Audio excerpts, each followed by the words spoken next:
দিয়ে দিলাম পেঁয়াজ কুচি, কাঁচামরিচ, রসুন কুচি। এবার দিয়ে দেব আদা বাটা, পরিমাণ মতো লবণ। এবার দিয়ে দিব আমাদের সিগনেচার আইটেম মশলা দুনিয়ার মিক্স বা শাহি গরম মশলা।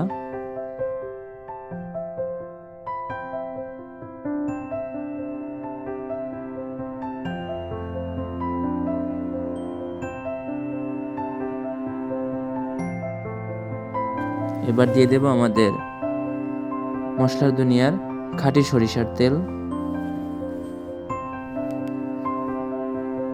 এবার আমরা ভালোভাবে ম্যারিনেট করে নেব।